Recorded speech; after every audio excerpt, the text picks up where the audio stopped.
there are these things that I know need to get researched about the company, and it's super detailed.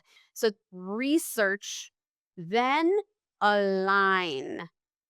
Align your stories and your experiences to that job. That is where you take the UVP research. I say it's 40 hours for an executive role, 20-ish for mid-level. Align yourself to the job and then read the room. You need to have emotional intelligence, EQ, and you need to think about each decision maker. When a candidate goes through the whole pipeline, sometimes they're talking to a first line recruiter who might be in their mid 20s. I was that person. Back then, I wasn't super experienced. So I'm checking off some boxes. Salary expectations. Are you open to relocation? Basic things, maybe a few skill things. That 25-year-old is a decision maker, even though they're not the final decision maker. The admin at the front desk, if you walk into a company, is a decision maker because smart CEOs and leaders will go walk up to the front and say, how do they treat you? All the people on the interview panel, all the peers, cross-functional partners, all of the people are going to weigh in one way or the other. You need to read the room, every single one of them, Zoom or otherwise. And then the E is evaluate. You have to evaluate if you are aligned with the job and if you want it.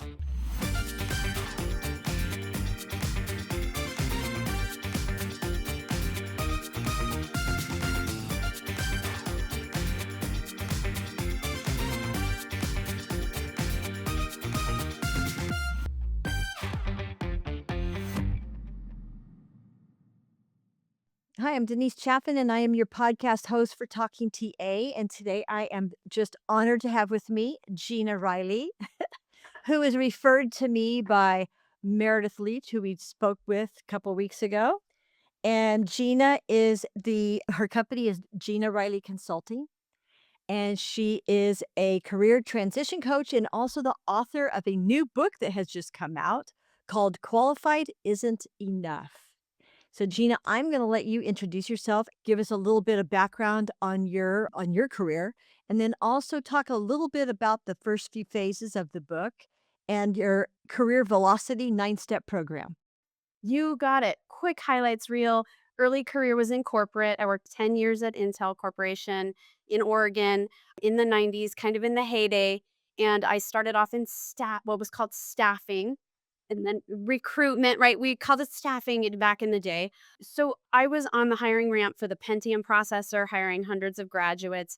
I also ran the intern program for Oregon. It was the largest across the globe at the time. I hired 500 interns in 1 year and managed the program. And then I was itchy to do something else. I really saw myself heading into like training and development. That's what I always thought I would do. And I thought the segue was HR business partnership to give me more consulting experience. At Intel at that time, they required a master's degree. And so I did run into my first big wall trying to make the transition. And I had to kind of break through my own mental blocks that I didn't need it. And then when I finally got that degree and my sponsors internally who had been encouraging me, they then could help me get into that role once I completed the degree. So that's a little bit of a background on perseverance, leveraging mentors and sponsors, and doing what you need to do to lay the bricks to get into the next role. So I was an HR business partner for a VP. It was a blast. I ultimately did work my way into training and development. I took a 15-year break. I raised two sons, and then I re-entered the workforce working for Talents Group, an executive search firm, and I have done executive searches. So I've had the pleasure of working on the front lines of recruitment, CEO searches, CFO, COO, and managing the board conversations as those candidates are navigating their way through. And I know what the board members and the executive team members say during that process.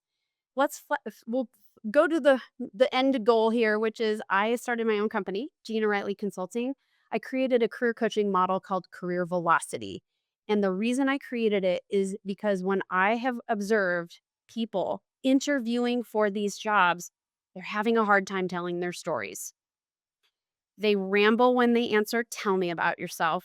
And I wanted to solve that problem. So I created a 9-step model, which now aligns to qualified isn't enough. 3 phases. Phase 1 is developing your unique value proposition. It takes 5 chapters to get there because I handhold the reader into the micro of how to develop the answer to tell me about yourself. It's a lot of work, but I kind of baby you along the way, give you exercises. It's like a workbook. And then you get to the second phase, which I call marketing, interview prep, and job search strategy. So I don't tell people how to create a resume because you can get that anywhere, but I talk about the important fundamentals and I quote 16 experts all across branding, resume development, marketing, all of that. So you have a lot of content there. And then, and also the LinkedIn profile. But then, chapter 7, I talk about the rare candidate framework and the framework I use to help senior leaders develop those stories that will then resonate with the people that they're interviewing with. And it's very detailed content there. And then chapter 8, we talk about job search strategy. And of course, as you can imagine, Denise, it ranges from networking to building the target list and then frameworks for holding informational conversations. My kids are 23 and 25. My 23-year-old today, right now, is reading chapter 8, and he has been creating his questions for people during those informational conversations. And it's really, really working. Like people are really impressed by the questions that he asks.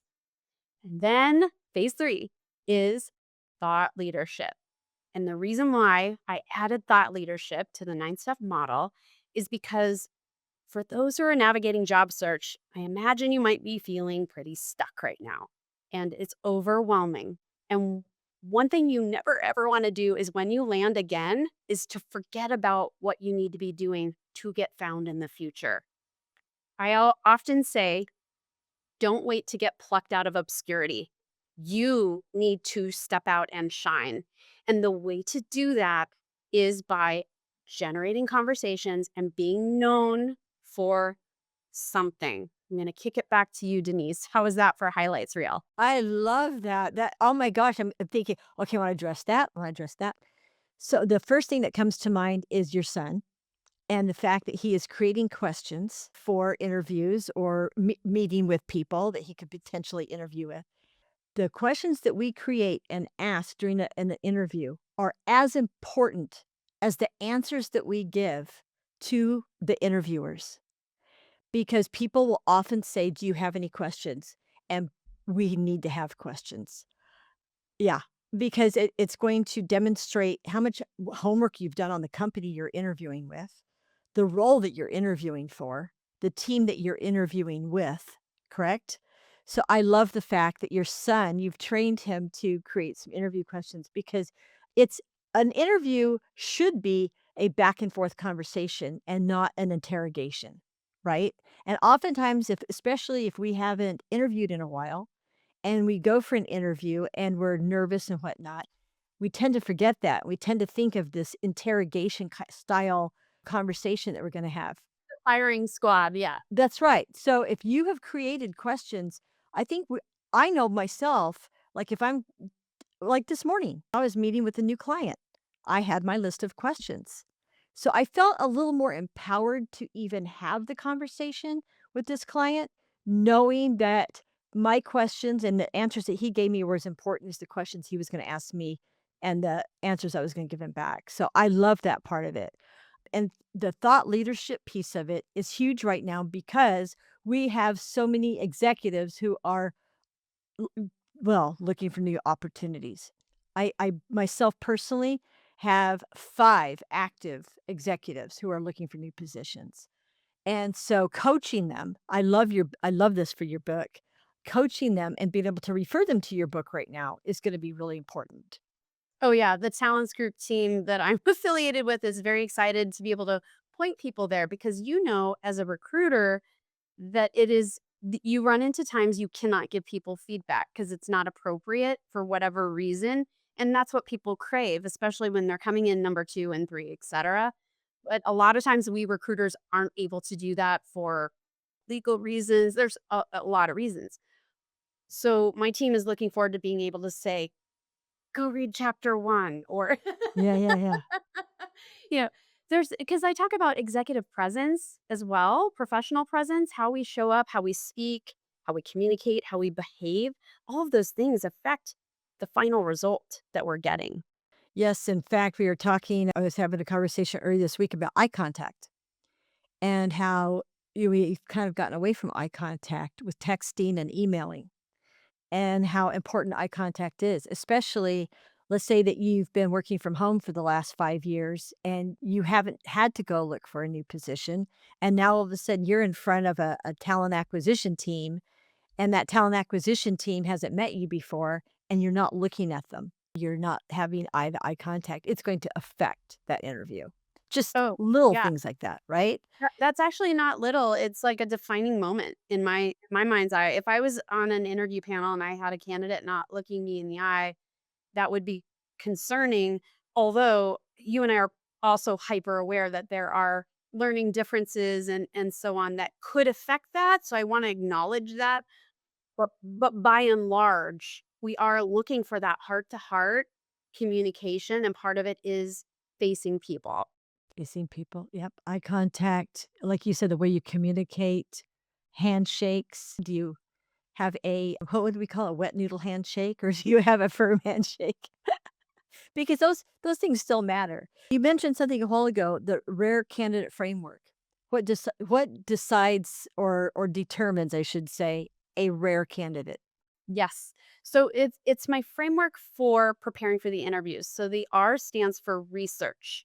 And and I've worked with so many executives not only just on interview prep but their resumes, and I've been the recruiter and I know what I'm looking for. I need to know how large was the team size, a few details about the company so I understand what it is so I don't have to Google if it's something that's random. There's so many startups, right, Denise? So there are these things that I know need to get researched about the company, and it's super detailed. It's so detailed that my husband, who's an exec, read the chapter and he said, "Oh, you omitted all these other suggestions I had." I'm like, "Honey, this is for a lot of different kinds of people." And it was too in the it got to the weeds. But not if you're a CEO or a VP of global sales for a $1 billion company, it's not too detailed. So research, then align. Align your stories and your experiences to that job. That is where you take the UVP chapters 1 through 5 with you.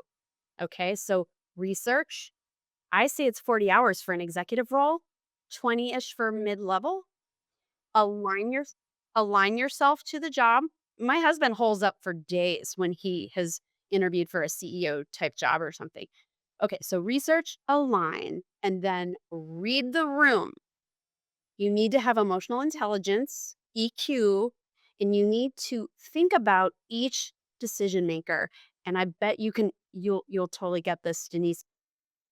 When a candidate goes through the whole pipeline, sometimes they're talking to a first line recruiter who might be in their mid 20s. I was that person. Back then, I wasn't super experienced, so I'm checking off some boxes. Salary expectations, are you open to relocation? Basic things, maybe a few skill things, but not super deep. Leadership approach, none of that. That 25-year-old is a decision maker, even though they're not the final decision maker. The admin at the front desk, if you walk into a company, is a decision maker because smart CEOs and leaders will go walk up to the front and say, "How did they treat you?" All the people on the interview panel, all the peers, cross-functional partners, all of the people are going to weigh in one way or the other. You need to read the room, every single one of them, Zoom or otherwise. And then the E is evaluate. You have to evaluate if you are aligned with the job and if you want it. So on the evaluate part though, if let's say you are only qualified for maybe 4 out of 10, or but let's say let's go half.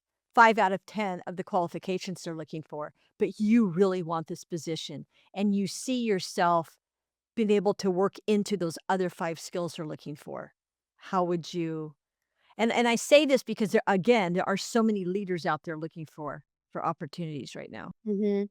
So are we kinda in your mind's eye, are we talking to that director of HR, CHRO? Like, okay, great. So when you're talking about a senior HR leader, there's anywhere from 7 to 9 functional areas of expertise that fall underneath that super senior HR leader, ranging from did you come up through benefits? Did you come up through talent acquisition? And I can't even name them all. There's a lot. And it is unlikely that for those super senior level jobs, you will have had direct fingers on the pie in every single area. So you need to lean into the things that you absolutely know without a shadow of a doubt. And then you need to be able to explain how you've led those other functions. Or if you haven't led it, because like, to your point, maybe you don't have the skill, how did you work cross functionally with those partners? I might, as a talent acquisition person, I have partnered with the people who are in comp and benefits, certainly. Maybe I worked on some really complicated aspects of a particular offer or whatever it is. Or how did I work with legal and so on? So it's really about the storytelling. And one thing is, you may have a lot of women listening to this podcast, and we know that the science tells us that a lot of times women will hold themselves back from applying unless they're 100% qualified for a job. So, what I would say is, if you're only half qualified for a particular job, you cannot rely on an ATS, applicant tracking system, and job boards to land you in front of decision makers. Do not expect people to pluck you out if you can't tell the story that you have most of it. Should you apply? Maybe. However, you need to go back to chapter 8, which is job search strategy and reaching out, whether it's cold outreach or whether it's through referrals, you got to get in front of people in that company so you have a chance to get seen. You will not get seen and heard in an ATS. You must get seen to get heard. And so you have to crack open the nut and convince people. That's right. That's right. Let's talk about that for a moment. Let's flip the script for a second. So we're the yeah, we're the HR and the talent acquisition teams who are bringing these people in. People often refer to us as the gatekeepers, right? And maybe yes, we're a decision maker for them to get to that next step. But I mean, again, we've been called gatekeepers as well. But if we're going to flip the script here and we're the TA people, because I mean, that's a good part of our audience here and we have executives because I do want to kind of like focus on this right now because again, it's just amazing to me that we're at a crossroads right now with so many acquisitions and mergers and companies that are laying off and they're laying off at the executive level, right? Or they're switching, they're completely getting rid of their executive teams and their boards. I mean, I just heard about it this morning, right? A company that just got rid of their whole board. They just got rid of their executive team. They're bringing in all new. So we're the talent acquisition team that's still there. They've kept us because they need to hire these new people coming in.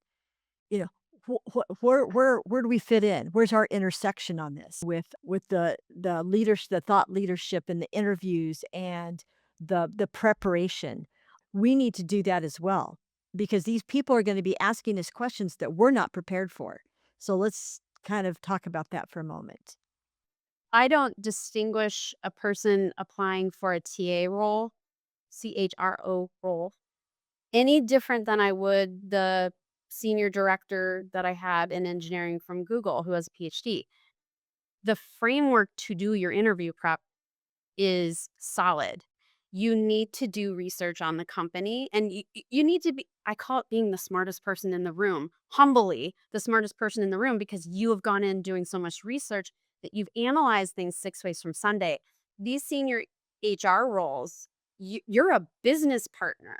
You should be a lever puller. And so you need to go show your stuff. Like I looked at your competitors. I understand the consumer landscape. I understand your financials if I can, it's not private, etc. I've researched all of the key players and made some assumptions in my mind that I'll be checking as I meet with people about what they care about.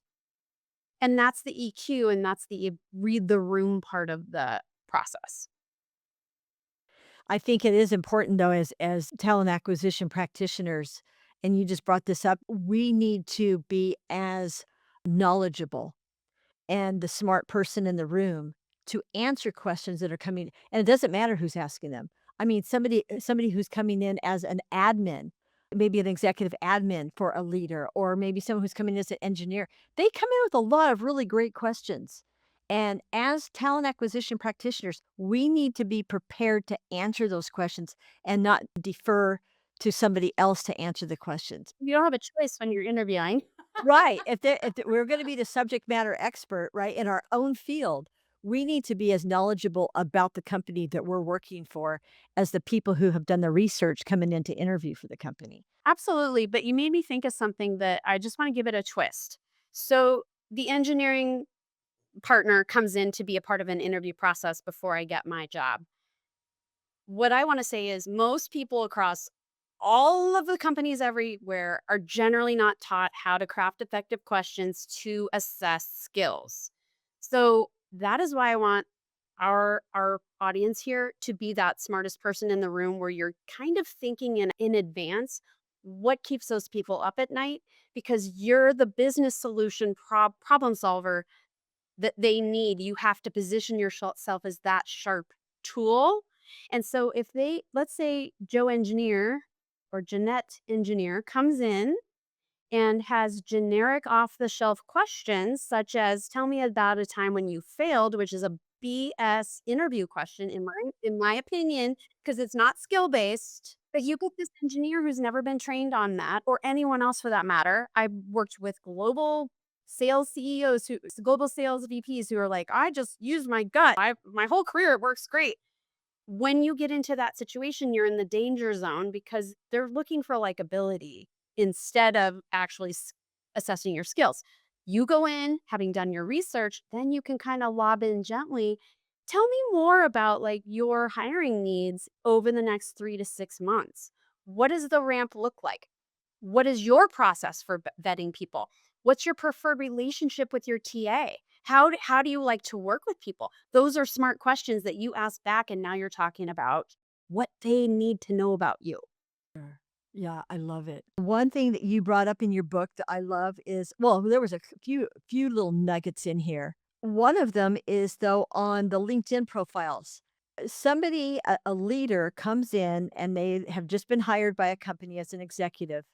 How many times as the talent acquisition professional for that company have we had to remind those leaders, you need to update your LinkedIn profile?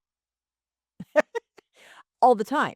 They land the position, they get hired, they onboarded, they get hired. Now they're in these executive meetings and they're talking to all these people, and that's the last thing on their mind is their LinkedIn profile because they've landed the job. They don't realize what their LinkedIn profile is for that company. So let's jump into that. Not only for the company, they own their own brand. Right. Full stop. Correct. And my greatest joy is when I do a 9-month engagement with the leaders that I work with through Career Velocity, and the reason why it's so long is it's taking everybody all these processes are 4 to 6 months long for senior level jobs, but if my folks are landing soon enough before the engagement is over, the rest of our engagement, Denise, is updating the LinkedIn profile, making sure it's ready to go, and the thought leadership strategy so they start attracting opportunities. I want my people to get calls from recruiters, regardless if they just landed a job. And if they don't want that job, I want them to take a 5-minute call and then be a connector for people in their network if they know of someone they can refer. Oh, because everyone's a recruiter.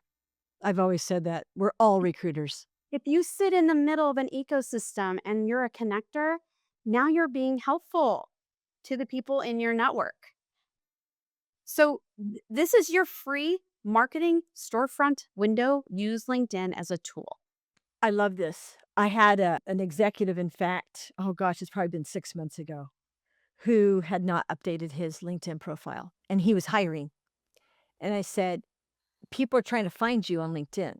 "Oh, yeah, yeah, yeah, I'll get to that, I'll get to that." They wound up having to move him off, even though he was the final decision maker. They had to move him off the interview panel until he got his LinkedIn profile updated because it became such an issue for the candidates who were interviewing. That's And this was sad. for a management consulting firm, and there was a lot of competition. Well, there's always a lot of competition in that area. And so we had to basically take him off and say, "Hey, once you have that finished," because there are just way too many candidates who can't find you on LinkedIn and they wanna see your background. They wanna have an opportunity to see your background prior to interviewing with you. Do you kinda get the connection here, right? And it took him it took him a minute to finally, and then once he was taken off, and he said, "Well, wait a minute, I'm the final decision maker." "Right, and you still can be. But for right now, we're gonna have your team go ahead, and a few people on your team do the interviews because their LinkedIn profiles are up to date." And I know that we hear a lot of potential changes with LinkedIn, but just for today, yeah, this is where we're at with it. And so as thought leaders, you need to understand, and also as talent acquisition professionals, we need to be sharing this with our executives as they're coming in, or with directors or managers or whoever, especially if they're going to have other positions to fill. But like you said too, you're creating your own brand, and there's other opportunities that you're gonna be contacted about. It'll be great to have your LinkedIn profile. It's your bio, it's your 24/7 business card, as they say, right Yes, it's now. working for you 24 by 7, 110%. And you need to take responsibility for your own information. Correct, correct. Another thing that you had covered, there was a few quotes that you had picked up in your book that I really liked. There was one in here that said, "Thought leadership is not the work of the moment. It takes 18 to 24 months to become a subject matter expert and to be considered a thought leader on a new topic. And it will take up to 2 years of consistent work to crack the code."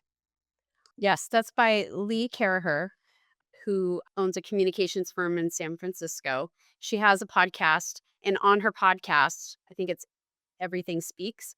One podcast episode was called, If You Call Yourself a Thought Leader, You're Probably Not a Thought Leader. And I was so attracted, right? It's so great. She's such a good writer too. So I contacted her and she let me interview her. I have a an article that I can share with people if they reach out to me where she goes through her whole her view of what thought leadership is. And I translated that article into the book explaining here's all the things you can do. And it doesn't have to be preparing for a TED Talk. You can be on a panel. You can speak at a conference. You could collaborate on a white paper across industry and become published with other people. You could do internal, regular, I'm gonna call them brown bags, but I had a Google leader who did this thing for like 18 months to 2 years where every month he was bringing the technologists together because the technology was changing so rapidly. He would get everyone together and have content experts, and then some of it would get publicized through, like, external network, like on YouTube and stuff, so it was actually public. That's thought leadership. I think another point that you brought up in the book that was really great is to create an exercise and ask your top 5 friends what you are known for. Yes. I think that if that did not come from Lee, it came from Kathy Armias, who is a speaker trainer and coach and a branding marketing expert who's an author. And the content that I have in chapter 9 related to what she has said is great leaders are great storytellers. And you need to get grounded in your story so that then you can translate that and really connect with other people and bring them on the leadership journey. And so some of her thought leadership is in there on how to do that and how to think about it. I saw a really good story the other day when we talk about creating stories. There was one about a woman who had been interviewing for a position, and this wasn't for a leadership role. This was just, I think, I can't remember what her, if she was in marketing. I think she was in marketing. And she was trying to find a job and just couldn't find one. And pretty soon she kind of created her own. She started doing what you're talking about. She started sending out LinkedIn posts and started making like some splash about some of the things that she had seen on LinkedIn. And pretty soon there was an executive, and I can't remember exactly what her content was, but there was an executive who had replied to her and said, "This is really great. This is really great content." They brought her on to create content for them. So she just kinda got discovered just creating content on LinkedIn, and now she started her own business. So what she was looking for initially was a job, and then she wound up starting her own business based on the feedback she was getting on LinkedIn. So like you said, you can kind of create thought leadership opportunities for yourself in so many different ways. Absolutely. And because I am working with people who are generally further along in their careers, and I usually say 40 to 69, kind of, yeah. A lot of times people will say, "Well, I don't know what to say. I don't have anything to say. What I have to say is not unique," or "I'm not a full expert on this X topic." They need to set that last one aside because you don't have to be an expert to every degree on every single topic. You need to create a water cooler of conversation so other people are commenting. If you build it, they will come, right? So you generate some really thought-provoking content in bite-sized chunks and you get people commenting. Right now, LinkedIn is scoring comments very high. They tell you how many impressions comments are getting. Some of my comments on other people's posts are getting more visibility than the hard-earned posts that I've been creating. Especially if it's on a controversial conversation. And if you are bold enough to speak out about something that is controversial, right? Or something that a lot of people have comment around, and you pop something on there that's going to drive drive the conversation one way or the other. And the conversation might not even go the way you thought it was going to go. But since you initiated that bold statement, yeah, you're gonna wind up getting noticed. So there was a couple of questions on here though too, and I think this is from Kathy. Why do people call you and how do you respond? How do you respond? Yeah. Well, what I love about what Kathy has done with her frameworks and the things this is some of the process she goes through to help people even design a TED Talk. Because when you see those people doing the TED Talks, there is months and months of discernment that's happening before that final talk ever happens because what she's helping people do is eliminate the things that are same old hat. That's been said before. What's your unique spin based on your unique experiences and based on your toolkit? That goes back to the unique value proposition. If you know who you are and all of the things that make up your story, I call it the career thread, then you can leverage those to bring your thought leadership forward that helps you create a niche for yourself. Okay, so that brings me to a new question. We have again a number of people in various stages of their careers who are looking for work right now, Mhm. probably more so than I've seen in a while.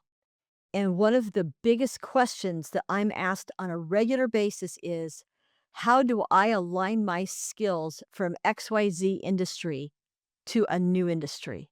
Mm. That's a great question. And what's so neat about that one with the TA audience is there is going to be a fundamental core skill set required of a talent acquisition professional across the board, right? Get that locked and loaded. I am an expert in what I do based on all these things that I know how to do. Then you got to go do research on that next industry or sector that you're not familiar with. Maybe hold informational conversations with experienced recruiters who do that work. What if you talk to someone who wasn't so experienced and ask them what the pitfalls were? What was super hard to come up to speed around? Because the things that were hard to come up to speed are probably the things that are going to be most worrisome to the decision maker. And what do you need to do during the interview process? Reduce risk. You don't want to be the risky hire. I don't want to hire you because you don't have industry experience. This is a problem for a lot of professionals, not just TA, right? But but you have the core how to do recruitment and talent acquisition and advise internal business partners. So, what do you need to know to be excellent this other industry? Wow, I think that that's going to be something that people have to really consider. And like you said, I love the suggestion that you just gave, talking to other people who are in that new industry that you are kind of focused on. And one area that I have noticed, because I've been in tech for a long time, and I've had people ask me, what is your experience working in healthcare? Well, we've had some healthcare clients, but not to the degree where we've worked for hospitals or doctors, like, for example, looking for specialized medical professionals. There was a potential client, hopefully there'll still be one at some point. You don't really have enough experience recruiting in the healthcare profession, especially for a hospital, right? And she was right. But I remember telling her at the time, my experience, though, as a talent acquisition professional really goes across all industries. All industries. The questions that I'm going to ask you about your industry will give you an example of the questions that I would ask them moving forward as a potential vendor or as a recruiter for your company. They were looking for a director at the time, and so they were looking for somebody who had worked with other hospitals or other big medical facilities. And I got that. But I walked away thinking, "Geez, I should have been better prepared for that interview, even as Oh. a vendor," right? Because I didn't answer her questions completely. She said, "I want to stay in contact with you. I did like the answers that you gave, blah, blah, blah." But this is my own story, right? As a potential vendor for them or as a potential director, like it was going to be like a fractional director role. But how should I have better prepared for that? I love your self-awareness. That's so awesome, Denise. Um, your mindset and your approach is already solid. Maybe there were a couple questions that threw you off a little bit to where you were like, "Ooh, I don't know if I'm nailing it in the moment." And that's just life sometimes. Sometimes we just, I mean, as experienced as you are, and sometimes there's biases on those decision makers' parts that you won't be able to overcome. But I understand how your feelings about this. I've done a couple of executive level searches. One was a CEO for a nonprofit healthcare as a community health center, leading 200 people, serving a migrant population, very important part of this particular small community. And I don't know healthcare. I came from tech. But part of what we were doing was convincing them that you have the expertise to discern the healthcare aspects of what's going on. We are your guide for the leadership approach because they had been through 10 CEOs in 20 years, something like that. The organization was in pain and we helped them go through that. It was a long and very specific process, worked with the board, and then the outcome was hiring someone who was an unexpected candidate, and then that person basically helped this community health center become the pillar in the community, and then he got poached 4 years later after he did amazing things. It's really about reducing the risk. It goes back to that, Denise. So if you're thinking, if you can kind of get in their minds and go, tell me what's real, what is it behind you thinking that I need to have that deep healthcare experience that you think is going to be the thing that throws it over the edge when you choose your vendor? Well, actually, I did ask her that question, and she said it was the terminology, medical terminology, not having that. Almost like, okay, you don't speak German, right? You don't speak medicine. No.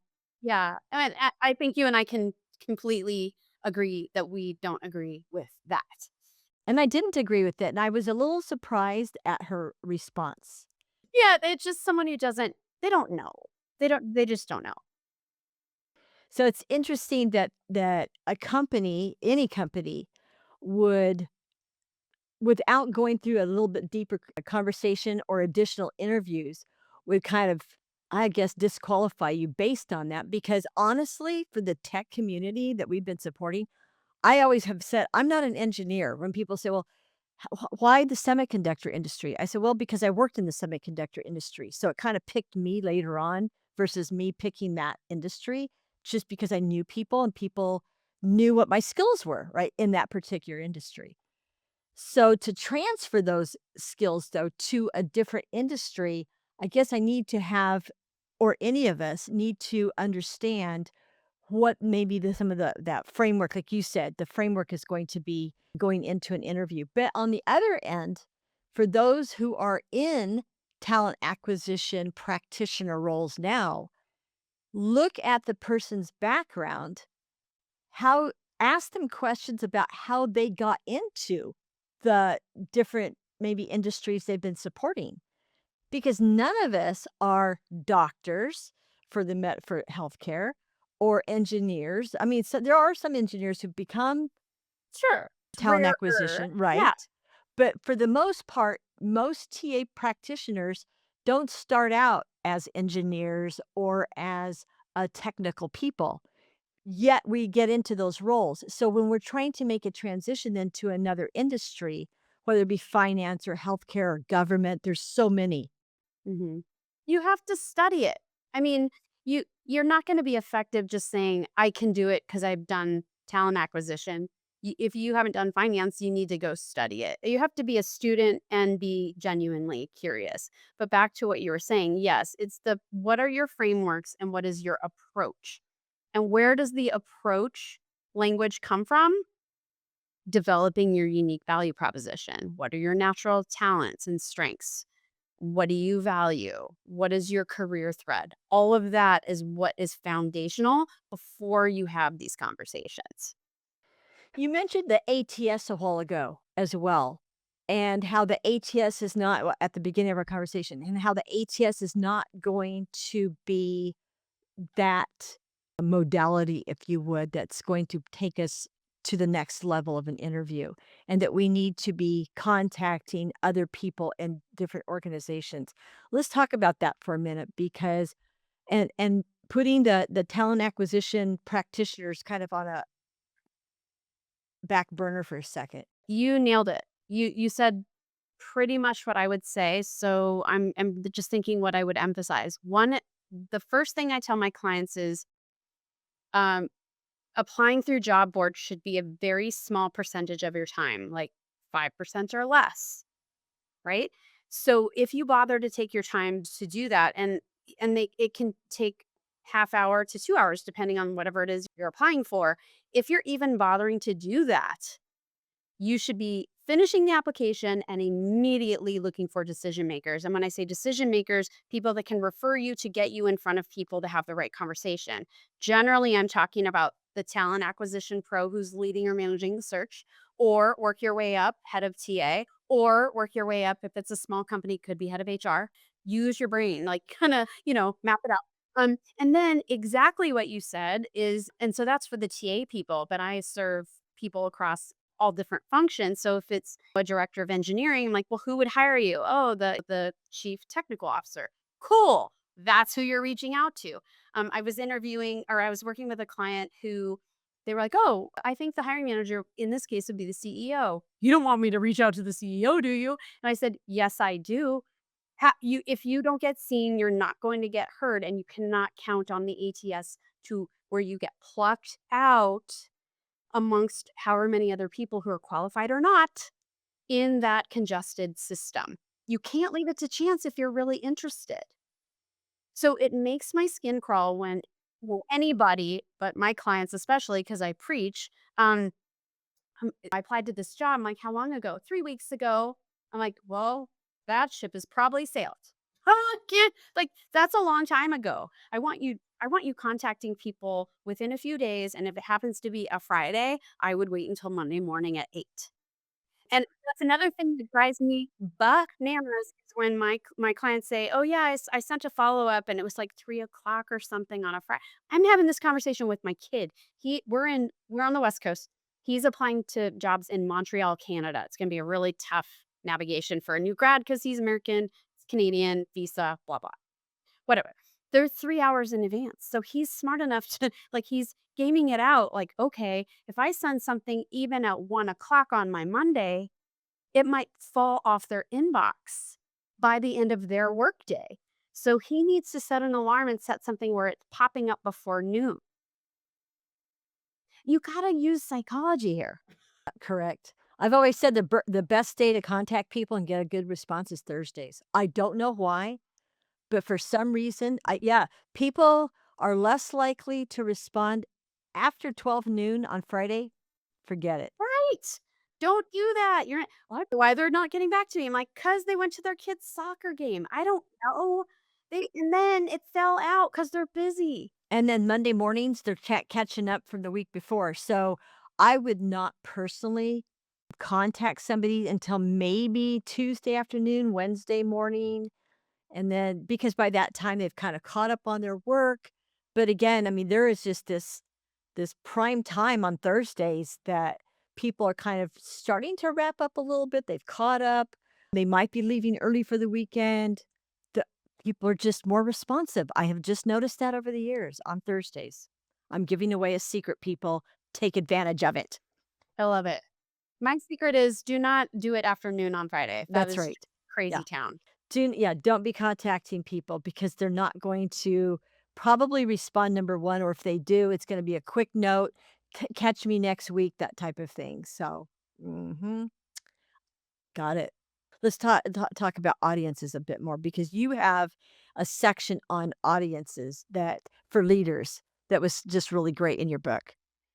Oh, yeah. So I've developed a few frameworks for thought leadership so people can use it as an exercise to tease out the topics they want to talk about. So I kind of break it up into what have you been known for? What do people come to you for? What are your specialties right now? But then the third column is what do you want to be known for going forward? Because a lot of times the stuff we were doing in our 20s and early 30s isn't what we want to be known for as we are heading into our 50s and later. And so that's where the thought leadership juice is. That's where you need to be generating conversations. And so you need to develop some bullet points on the things that you want to talk about. But then you need to think about who's consuming the content. So if it's a senior leader in a company, the first like group of people you might want to be thinking about are your own employees. Your own employees want to lead someone who is a great thought leader and storyteller and looks like they're a cutting edge leader. And so so what I do is I break down all those audiences so you can kind of think about it. It might be industry experts. It might be peer counterparts. It might be trying to catch the attention of a competitor where you really want to work there. So, what I'm doing is trying to help the reader approach this with intentionality. Back in 2018 or so, in conjunction with Talents Group, we ran a beta program and we had 5 executives who agreed to gut out an engagement with me, I'm going to say. And they gave me feedback as I went through it, and I learned from them they couldn't tell their stories, and they thought that the resume tweaking was gonna get them where they needed to go. So, I was coming in learning, and then I also learned through the way I was developing the program what was working, and then I became a student. I studied career transitions. I read 20 books. I listened to 120 podcasts. I took notes on all of it. I synthesize that. That's one of my superpowers is synthesizing and streamlining. That's why I help people tell their stories that way. And then I created Career Velocity because it was an itch I could not help but scratch, which is there isn't any other tool in the market like my book. There are lots of people that will tell you how to write a resume, do the LinkedIn, do branding, create an elevator pitch. I'm helping you to actually to tell the right kinds of stories with actual frameworks to get you there. And I had to birth the baby, Denise. I just had to I did. I did. I had to. It took me all of 2024 to write. So it's tried and it's tested. From 2019 to 2023, I was using Career Velocity, and then I went to Thought Leadership Exchange put on by Forbes, and they were providing some content on how to be a thought leader. And then we were kind of like fish in a barrel. They were like, "So, does anyone want to write a book?" And of course, it is an investment with Forbes to do that. And I met with the chief marketing officer who was there and the head of all content for the Forbes Coaches Council. And I explained my model. I drew my triangle, walked them through it, and they said, "We think you have a book." And I said, "Yes, I know I do." And so it was a huge investment, but the payoff for me is I think this could help millions of people. So what made sense to me was having a model that people could understand and follow. And one of my very senior clients who's a partner in a consulting firm, he said, Gina, the reason why I hired you is because of that triangle thingy." That's the way he described it. He couldn't remember career velocity, a triangle thingy. And I said, "You mean career velocity?" "Yes, that. I trusted that you had a framework that I understood and could follow." And so that's what I put into this book. But essentially, it's 9 steps. 5 steps on the bottom take you through the building of your UVP, unique value proposition, to get to the tell me about yourself answer. not an elevator pitch that makes you feel like a salesperson. How did it change for that particular person that you're referring to, their elevator pitch? Well, they had a lot to capture because you've got someone in their 50s who's consulted in technology and business for really complicated systems implementation. And on top of that, when you're a consultant, an external consultant, you have a really difficult time putting bullet points on a resume that doesn't point back to the client if you're not if it's Ah, confidential. sure, sure. So I actually wrote an article, I don't know, maybe a year ago, and it's the 6 things that consultants can understand and learn from in order to create those bullet points because it's so difficult. And how do you get around the confidentiality? How do you explain some degree of positive or negative influence you had for a quantifiable result? I kind of go through that in that article. Um, but what changed for him was zeroing in on that stuff, and we had to work really hard at it, and it helped me write that article because I learned from every single client. The all the stories in the book are real stories, but are not anonymous names. Every single one of those stories is true. I just created, well, it was in May, the career profile, and I did a presentation on it. In fact, I think you had asked for a copy. I just found it this morning looking for looking for your book. Anyway, I'll send it to you, but it's creating a career profile versus a resume. Now, the ATSs, in fact, you know what? We could just totally upset the apple cart altogether and everybody do a career profile and send that into an ATS and see what happens. See what that happens to the ATS, the resume readers and the ATS systems. Oh, that'd be fun. Yeah, I love being a disruptor, as we're all called, right? But anyway, but creating a career profile, to your point, depending on what we're looking for, especially if we're looking to reinvent ourselves and we're tired of doing what we've been doing and we've developed some skills and we can see a path forward to doing something else, the resume isn't really going to help us. So I think creating a career profile and also creating what you called your unique value proposition and maybe utilizing the career profile to identify what your unique skills are. That could absolutely take the content and fuel a profile. Like people at Nike, they have what they call the one pager. So when when Nike folks move internally in the company, they don't have a resume, they have a one pager and they have to shrink it down and they have to be able to speak to that. Now, that won't work in all scenarios, but it feels like what you're kind of talking about is something that explains your whole profile in a nutshell on one page. As talent acquisition practitioners, we need to also be very keen on looking for skills that are going to match the roles. We cannot rely on ATS resume readers to identify candidates, especially if we've had some super in depth conversations with thought leaders and with the leadership teams that we're supporting. And they come to us, let's say in November, and say, here's what I'm anticipating for Q1 and Q2 for hires. And we have made some notes and we have taken some very good notes on what those skills are going to be. As we are seeing resumes coming through, we need to have complete open minds and not have tunnel vision when we see people who could be potential candidates for some of the roles that may be another quarter, 2 quarters out, right? So then how are we going to distinguish then with our executive leadership teams, the people that could be potential fits for some of these roles that may not have the cookie cutter backgrounds that they might be looking for? And how do we open the minds of those? How do we crank open the minds of our leadership teams so that they don't have the tunnel vision? So we're flipping the script from the job seeking TA to what do I recommend? So what I have seen work well, and this goes back to my time at Intel, frankly, is when you have internal business partners who are invested in those hiring ramps and you have a relationship with them where you're helping build the pipeline and the TA are coming up to speed on what those knowledge, skills, and abilities are and they are invested in part doing part of the recruitment or identifying where you're recruiting from, then you can have a true partnership where you're filling a pipeline that then can yield the right kinds of candidates for you. So when we're doing this all in isolation and throwing candidates over the wall, we know there can be misfires because we don't have that solid communication and relationship. And is it easy to build with everybody up front? Of course not. I was navigating relationships with different kinds of engineers too, with different kinds of personalities.